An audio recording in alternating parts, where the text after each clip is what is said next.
Hey, ¿cómo están? Bienvenidos, yo soy Luis Hey Hey, estamos realizando esta transmisión directamente desde la Ciudad de México. El día de hoy es jueves, 4 de la tarde, Geeks y Gadgets de jueves a las 4 de la tarde, y les damos la más cordial bienvenida a este especial sobre inteligencia artificial. Mel Moreira ya está ahí presente, no puede faltar Mel Moreira, y estamos transmitiendo obviamente a través de YouTube y Facebook en ambas plataformas a la vez. Para todos aquellos que quieran realizar algún comentario, pregunta, pues bueno, es el momento, es la hora de la verdad. Por otro lado, también es muy importante para nosotros que compartan esta transmisión, dejen ahí su emoticón, en fin, compartan todo esto, porque de esa manera es como podemos llegar a muchas más personas. Ya hay algunos que ya se están conectando, ya espero que Mel Moreira ya lo haya compartido y que, bueno, puedan empezar a ver esta transmisión. Por ahí algunos preguntan en WhatsApp, oye, es que no tengo Facebook. Bueno, pues se puede ver en YouTube, es de las grandes ventajas que tenemos el día de hoy. José Luis González Tocayo, ¿cómo estás? Bienvenido, ya estás aquí, ya te vi y me da mucho gusto, qué bueno. Y bueno, en Facebook, vamos a ver quién está por acá en Facebook. ¿Quién está? Aquí está. El vecino Memo Moreno, Graciela Navarro también está presente. Baruch, ¿cómo estás? Bienvenido. Mario del Valle. Dice, lo veré hasta que llegue a mi casa en repetición. Perfecto, muy bien. Pues bueno, también está Lancelito Cycles, que no puede faltar. ¿Qué te pareció Ready Player One, Lancelito? ¿Ya la viste? ¿Ya la disfrutaste? Déjanos también tu comentario. Pero bueno, algo que es muy importante y que la verdad es que se pone sumamente interesante es todo este tema de inteligencia artificial. Ya hablábamos de inteligencia artificial desde enero con todo el tema de Las Vegas, donde todo el mundo se subió a este tren. Nosotros hemos publicado una cantidad enorme de notas que hablan de distintas innovaciones con respecto a la inteligencia artificial, pero creo que lo que hace falta de pronto es que nos digan qué es la inteligencia artificial, porque de pronto no nos termina de quedar claro ¿con qué se come? ¿Qué hacemos con eso? ¿Funciona? ¿Cuál es el futuro? En fin, así que le he pedido obviamente a un par de expertos que vengan conmigo a contarnos y sobre todo que nos iluminen sobre todo por dónde va todo esto. En primer lugar está Víctor González, él es consultor, es experto en investigación de la experiencia del usuario, es conferencista, acaba de sacar un libro que ustedes lo pueden encontrar en Amazon, se llama Ensayos de Experiencia, así que bueno, pueden checar todo esto. Además es muy guapo porque es mi hermano, obviamente, ¿no? Y por otro lado está también el señor Alexander Rojas, viejo conocido de estas transmisiones, que obviamente Mediatek, empresa de las más importantes en Asia, están trabajando de manera impresionante. Nosotros vimos algunos demos de inteligencia artificial ahí en Las Vegas, así que ¿quién mejor que estas dos personas que puedan venir con nosotros a contarnos qué podemos esperar? Así que Víctor, Alexander, bienvenidos. Lanzo la primera pregunta. ¿Cómo podemos definir qué es la inteligencia artificial? ¿Quién se arranca? Víctor, Hola, Alexander. ¿Vamos, Alexander? Alexander. Vale, Luis, pues nada, gracias de nuevo por la invitación. Pues mira, yo creo que inteligencia artificial parte de la necesidad de combinar varios elementos. Lo primero es capacidad de procesar la información. Muchas veces se piensa en inteligencia artificial como algo externo, pero la inteligencia parte de procesar todos estos datos. Entonces, justamente para mí la inteligencia artificial es este motor que permite procesar datos de diferentes maneras y transformarlos en algo más para el usuario final. Entonces, justamente esta capacidad de procesamiento de datos y transformarlo en servicios y aplicaciones útiles para el usuario podría definirse como esta nueva etapa de la inteligencia artificial. No sé si quieras complementar un poco. Víctor, ¿tú cómo ves desde el punto de vista del usuario, como por dónde va el tema de la inteligencia artificial? Sí, yo creo que parte es cómo puedes aumentar las capacidades del ser humano, ¿no? Cómo puedes crear, en este caso, elementos que te permitan poder tomar mejores decisiones más rápido, con un énfasis quizás mucho más amplio en cuanto a la capacidad de información que puedes retener en tu mente como ser humano, que una computadora puede ampliarla, ¿no? Entonces, esta capacidad de aumentarte en tu capacidad mental, cognitiva, es lo que en gran medida se orienta lo que son las aplicaciones de la inteligencia artificial. Y de ahí, pues, bueno, ya se traducen en temas, como mencionaba Alexander, ¿no? O sea, temas de poder procesar más rápido, temas de poder hacer detección de cosas que a lo mejor no podías detectar fácilmente, patrones que puedes sacar a través de, digamos, de poder de cómputo, que no es que no se hayan visto esto, las técnicas de la inteligencia artificial que están aplicando hoy en día, pues ya tienen décadas de existir. Lo que ha permitido que se apliquen hoy en día es la capacidad de procesamiento que tenemos en los equipos, que antes no se daba, y entonces eso nos ha llevado a poder cristalizar pues, muchos de los sueños que antes estaban, solamente se veían en la parte, digamos, académica o de laboratorio, hoy en día los puedes hacer con equipo de cómputo relativamente, pues, muy a la mano, ¿no? Hay algo que a mí me llama la atención y sobre todo que de pronto el año pasado, que fue cuando se puso más de moda, desde mi trinchera de pronto uno ve las modas que obviamente los mercadólogos después de pasar por ingenieros, diseñadores, etcétera, ya llegan como a tendencias que van al marketing y a los productos. Y hubo mucho esta moda de los asistentes inteligentes, los bots a través de Messenger, en todo esto. Obviamente las bocinas inteligentes, viene todo este tema. ¿Ahí se va a quedar para el usuario final o ustedes como por dónde ven que lo vamos a estar viendo en el futuro? O sea, ¿qué tipo de aplicaciones podríamos esperar? Mira, ahí comentando un poco desde la perspectiva de MediaTek, hay algo bien interesante y es que justamente estos asistentes virtuales como Siri, como Alexa en el caso de Amazon, como Google, yo creo que solamente son la punta del iceberg. ¿En qué sentido? En que hoy en día tú puedes ingresar a estas bocinas y puedes consultar algo que está en la red y la respuesta va a venir de todos los motores que existen en Google y te la regresa. Pero en el caso de la inteligencia artificial, la siguiente etapa es que viva en tu dispositivo. Imagínate, y yo no lo veo tan lejano, que de aquí a un horizonte de 3 o 4 años, el asistente virtual ya no tiene que comunicarse o se va a comunicar con los servidores de Google, pero vive en tu dispositivo. Aprende qué estás haciendo. Hace un poco alguien me decía, bueno, el futuro de desbloqueo de los celulares es el fingerprint debajo de la pantalla. La realidad es que no, la realidad es inteligencia artificial. El teléfono va a tener la capacidad de aprender quién eres tú, cómo, dónde tienes tu teléfono, cómo lo sujetas, el reconocimiento de tu cara, la distancia a la que lo usas, tus hábitos. Va a ser una máquina que permite aprender de cómo tú usas el teléfono, va a ser lo suficientemente capaz de procesar esa información en tiempo real, combinarla con lo que existe en la red, así que va a ser tu asistente virtual personal. Ya no es Google, ya no es Siri, es todo lo que se puede hacer a través de tu dispositivo. Y lo interesante es que esta tecnología hoy en día ya existe, justamente lo decían hace un rato, es la capacidad de procesamiento. Hasta hace 10 años esta capacidad no existía al alcance de la mano, hoy en día ya existe. Ahora, algo que es interesante, yo hace poco vi un asistente virtual en el caso de Mercedes-Benz, que la ventaja era que ya únicamente no estaba con datos en la nube, sino que funcionaba así incluso al estando offline, ¿no? Y creo que esa es también una parte interesante, ¿no? Que puedan tomar elementos de lo que está ahí y no únicamente estar conectado a internet, ¿no?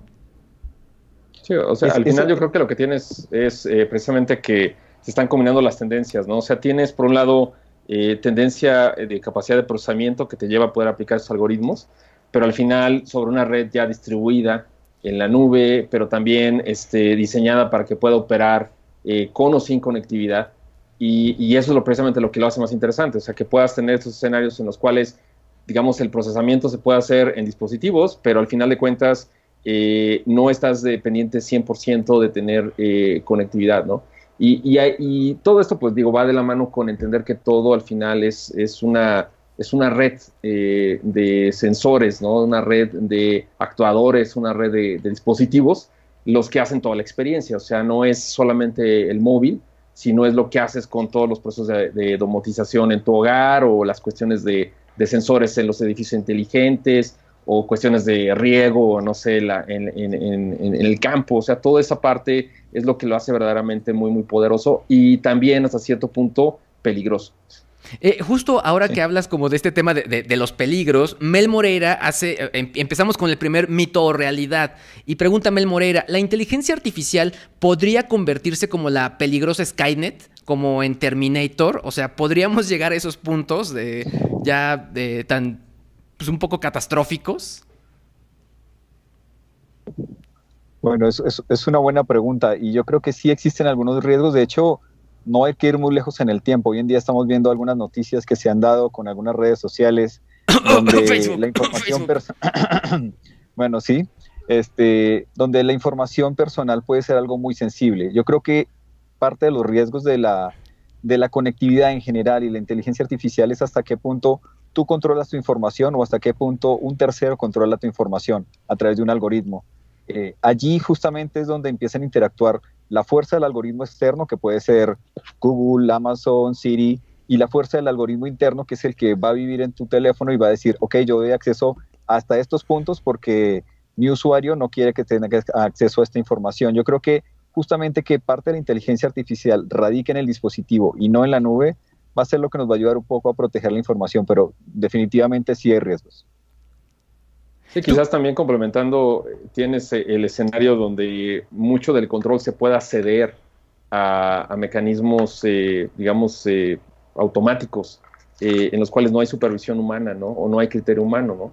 Y en ocasiones, o sea, digo, esto se da y se ha dado por mucho tiempo. O sea, todo lo que es el sistema financiero hoy en día se hace a través de robots. O sea, toda la compra y movimientos en la bolsa, pues de alguna manera se hace en cuestiones de centésimas de segundo, milésimas de segundo, y esos algoritmos pues de alguna manera podrían o no ser inteligentes, pero lo hacen ya sin, digamos, que haya una persona encima, necesariamente en todo momento supervisando, lo cual tiene sentido para algunas cosas, pero también lo pierde y lo hace peligroso precisamente en otras, ¿no? Donde empiezas a ver que a lo mejor digamos, un algoritmo está controlando y tomando decisiones sin que nadie de alguna manera esté supervisando si estas decisiones son éticas, o si estas decisiones de alguna manera tienen implicaciones colaterales que los programadores no habían visto, ¿no? Quizás esto voy a decir alguna barrabasada porque aquí ya se me van a empezar a cuatrapear los datos porque, bueno, ha habido mucha información, pero creo que fue Elon Musk el que le pidió a Zuckerberg que apagaran, ¿no? Un sistema donde había un aprendizaje automático, ¿no? Y la propia máquina o el propio, pues, asistente empezaba a generar un aprendizaje ya directo, ¿no? ¿Hay ya en la industria quizá como ese tipo como de temores, Alexander? Sí, yo creo que sí hay, de hecho a nivel de procesamiento hemos visto que sí hay temores de varias cosas. Una es qué tipo de decisiones pueden tomar las máquinas y te voy a dar un ejemplo. Hace poco estamos haciendo ya los primeros trials de vehículos autónomos, que es algo muy común en nuestros días, ya lo hemos visto con Tesla y demás. Uno de los retos que existe en este tema es, en el caso de que exista algún riesgo, tanto para, que es una de las diatribas de la inteligencia artificial, si existe algún riesgo para el conductor o para una persona externa, ¿a quién le va a dar más importancia? Si las dos vidas son igual de valiosas, ¿qué debería seleccionar primero la máquina? ¿Qué decisión debería tomar? Entonces, tiene muchas bifurcaciones, es decir, tiene tantos temas tan complejos la inteligencia artificial que parte justamente de nuestra propia incapacidad de tomar decisiones que se las vamos a pasar igual a las máquinas. Todas las complejos circunstancias que vivimos los seres humanos son los mismos algoritmos que les vamos a estar pasando a las máquinas y ellos van a tomar decisiones basadas en lo que nosotros hacemos, aparte de todos los riesgos de seguridad que existen de filtración. Víctor, hace poco uno de mis seguidores, Genaro Arce, me preguntaba ¿cuál es la diferencia entre Machine Learning e inteligencia artificial? De pronto creo que las líneas son delgadas. ¿Cómo entender una cosa y la otra? Sobre todo cuando de pronto ya cada vez se empieza más a hablar de esto en noticiarios, en programas, etcétera. La inteligencia artificial es una disciplina de la ciencia de la computación. O sea, como tal, antecede a, digamos, o tiene paralelos con, no sé, disciplinas como la gestión de bases de datos, a la ingeniería de software, ¿no? Entonces la puedes ver como una disciplina. El aprendizaje de máquina es una serie de técnicas más pegadas hacia el lado de la estadística, ¿no? De la estadística computacional, que te permiten analizar los datos y poder tener y detectar patrones y poder hacer toma de decisiones a partir de los patrones de los datos que los datos exhiben, ¿no? Entonces, cuando estás hablando de aprendizaje de máquina y de otras técnicas que existen alrededor de eso, pues básicamente es una disciplina, una subdisciplina que está, digamos, saliendo de lo que es los principios de la inteligencia artificial. Lo puedes ver, como lo vería, digamos, una persona más enfocada hacia matemáticas aplicadas, pues simplemente como análisis estadístico avanzado, ¿no? Podría o no tener elementos de inteligencia, lo que lo podría distinguir es precisamente la capacidad de poder tomar decisiones inteligentes a partir de patrones que entonces tuvieras, ¿no? Pero en general estamos hablando digamos, en un esquema más como de formación. Podrías decir que primero tienes que aprender los principios de inteligencia artificial y normalmente después aprendes principios de aprendizaje de máquina y obviamente todo esto está complementado con poder hacer, digamos, el manejo de los datos, y por otro lado las técnicas estadísticas que se requieren para poder entender los algoritmos de aprendizaje de máquina.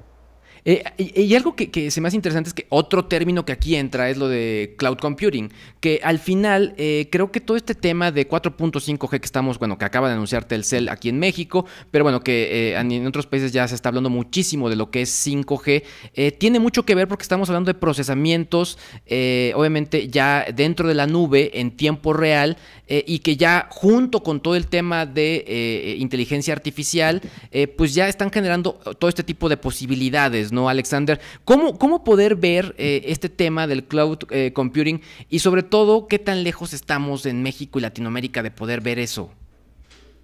Mira, 5G es una realidad que viene, pero no viene tan rápido como se quisiera. Viene con algunos challenges para implementación. Hay muchos retos a nivel de RF, de espectro.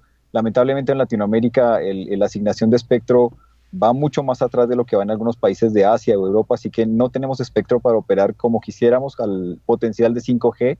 Y combinado con cloud computing, lo que sucede un poco es que tenemos que estar preparados para este escenario donde la neutralidad de la red, donde todos tenemos acceso al mismo tiempo, va un poco a desaparecer. Así que si combinas un poco inteligencia artificial con neutralidad de la red, lo que vamos a ver en el futuro es máquinas que están aprendiendo a asignarle prioridad a servicios dependiendo de quién pague por ellos. Es decir, en un futuro, nos guste o no, en 5 o 10 años, pues los servicios van a tener prioridad de acceso dependiendo también de la máquina a qué le dé prioridad. Es decir, si Netflix, por dar un ejemplo, llega a algún acuerdo con algún operador de red y da prioridad a los servicios de streaming, pues va a ser lo primero que veas, combinado con algunos algoritmos de a qué le doy prioridad. Es algo muy interesante, va a ser muy complejo. En el corto plazo no va a llegar a Latinoamérica, es la realidad. Los primeros trials en nuestro caso empiezan en el 2018, al final 2019, en Asia, pero en Latinoamérica es un proceso que va a tomar alrededor de 4 o 5 años empezar a ver los primeros trials. Y en el intermedio, pues vamos a ver muchos challenges a nivel de neutralidad de red, cloud computing y a qué tipo de servicios les puedo dar acceso. Víctor, a nivel empresas, las empresas que están obviamente haciendo desarrollos, que están generando pues distintos proyectos de tecnología, ¿cuál es desde tu punto de vista quien va más en este sentido en la delantera? ¿Quién lleva la punta de lanza? En algún momento obviamente pues siempre se veía Microsoft, IBM, en su momento también obviamente Google, pero en este sentido, en este tema donde ya la conectividad, la velocidad, el desarrollo de sistemas inteligentes, ¿tú a quién ves mucho más avanzado? Bueno, yo creo que como plataforma y como de alguna manera escenario para poder motivar la aplicación de técnicas de inteligencia artificial, puedes ver el caso de IBM, ¿no? Con Watson, ¿no? Lo que ha logrado básicamente IBM es proveer un servicio en el cual tú puedes montar, digamos, tu necesidad, digamos, tu negocio alrededor de Watson, ya sea que se trate de poder, no sé, por ejemplo, los hospitales, ¿no? Poder ayudarlos a detectar mejor casos de cáncer, hasta cuestiones, por ejemplo, de tutoría, ¿no? Para poder ayudar a aprender alguna habilidad, como por ejemplo puede ser un modelo de negocio, ¿no? Entonces, sobre Watson y sobre la plataforma que se tiene, que al final de cuentas exhibe características de inteligencia artificial, tú podrías establecer, digamos, un modelo donde tu expertise en esa área de negocio, digamos que la transfieres, así como si transfirieras tu cerebro hacia Watson, y con la ayuda de la tecnología podrías tú lograr que se automatizaran muchos de los procesos que tú podrías estar haciendo, como podría ser, por ejemplo, el expertise que tienen los médicos para poder identificar casos, diagnosticar mejor cáncer. Bueno, eso a través de la experiencia de varias comunidades de médicos se está logrando y se aplica de hecho en México, ¿no?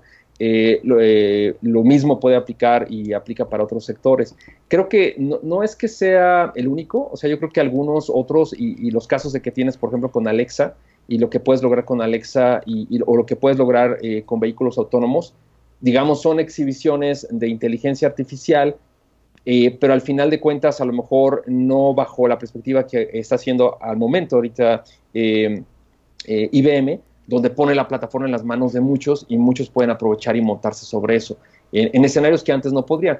Si te vas al caso de Microsoft, por ejemplo, para dar un balance y que no todo quede con los amigos de IBM, pues tienes toda la plataforma de servicios cognitivos que tiene Microsoft, ¿no? Que también es una plataforma muy ágil, muy fácil de poder tú conectarte con un API y poder entonces hacer, por ejemplo, no sé, minería de texto, ¿no? Entonces tú le pones tu texto, tus tweets o lo que quieras, y como empresa puedes proveer un servicio que se conecta con los sistemas cognitivos de Microsoft y puedes tener esos beneficios. Entonces, esas plataformas, esos, digamos, módulos de conexión que están estableciendo compañías como ellos, creo que son los que están, al final de cuentas, pues distinguiendo a los que están liderando, al menos en la que es la oferta de servicios, que por dentro estén haciendo otras cosas y que es el caso de muchas compañías que no lo tienen ofertado, pues probablemente estén más adelantados, ¿no?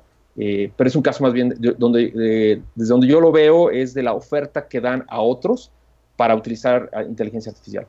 Ahora que los escuchaba justo ahora en esta última intervención, me acordaba de este capítulo de Black Mirror, esta serie en Netflix, en el cual a través de los comentarios que una persona dejó en las redes sociales se alimentaba una base de datos. Y eso generaba poder, algo así que cuando ella falleciera, poderla revivir a través de un bot, ¿no?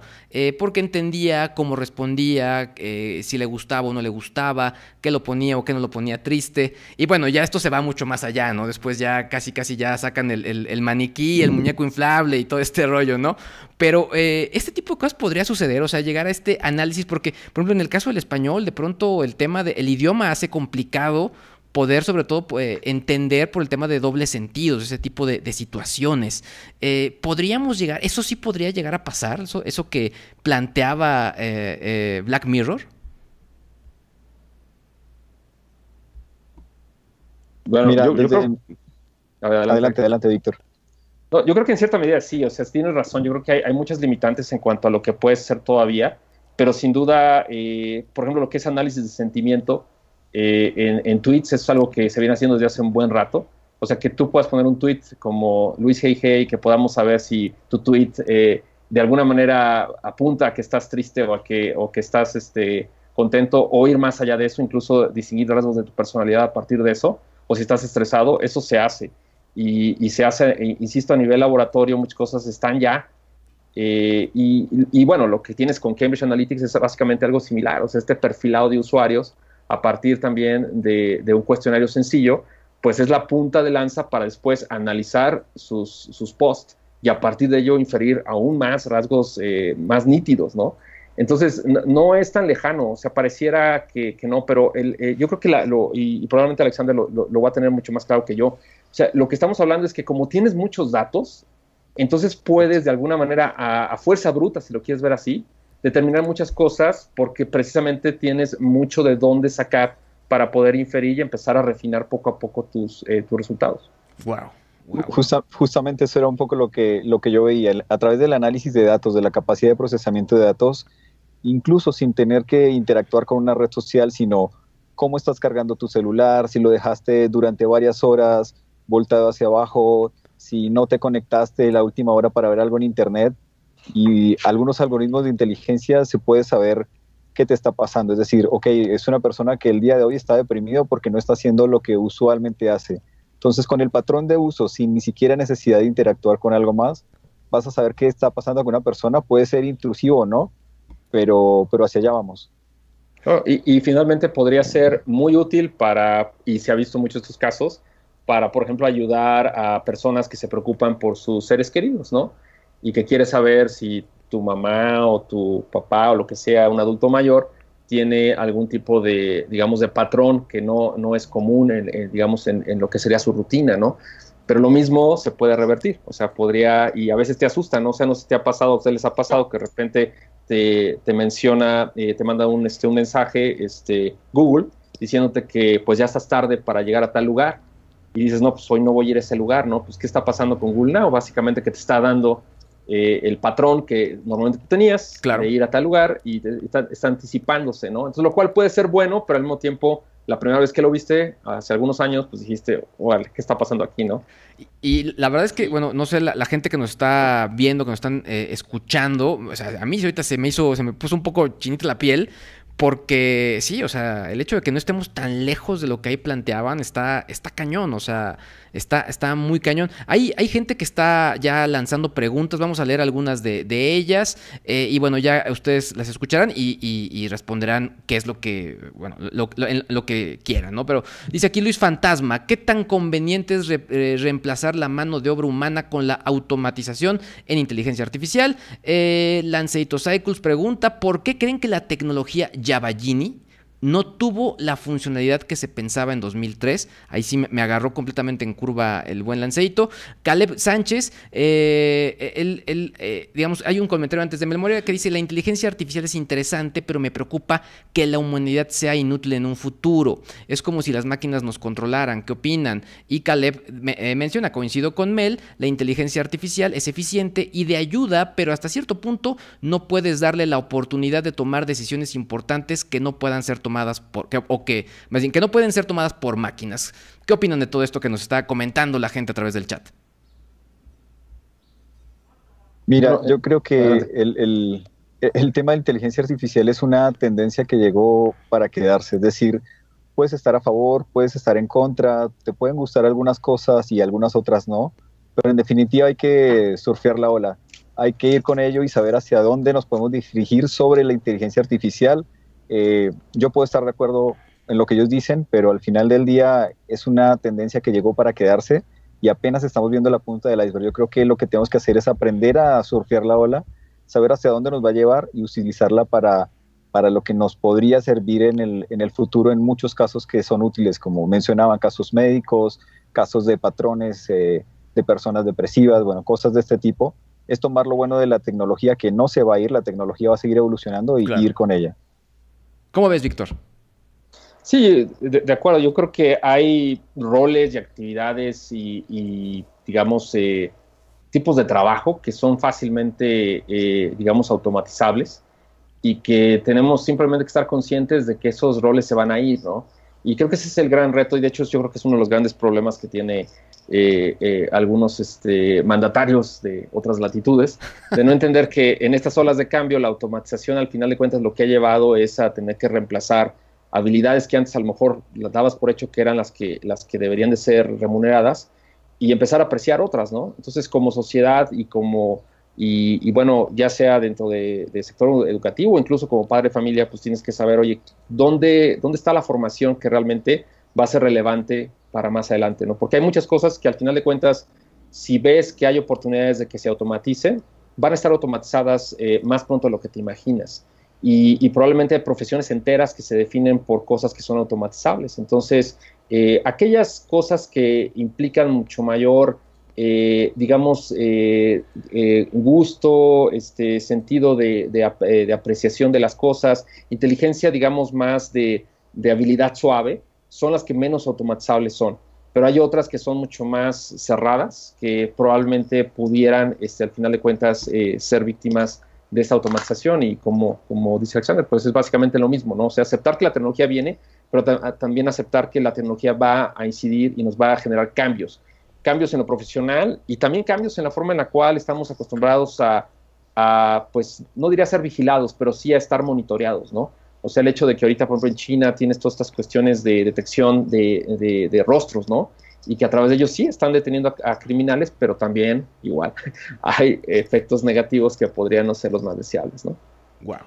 Pues la verdad es que una charla interesante, digamos que arrancamos motores, creo que va a estar interesante retomarla en algún momento, sobre todo cuando haya alguna noticia importante y de algún tema global que podamos retomar, pero la verdad es que muy interesante todo esto. Creo que esta última parte a mí me encantó, como entender las posibilidades y un poco lo que nos podría asustar y que lo que de pronto quizá cuando escribía Asimov o todos estos escritores de ciencia ficción de los inicios, esto pues lo veían muy lejano, ahora está muy cercano.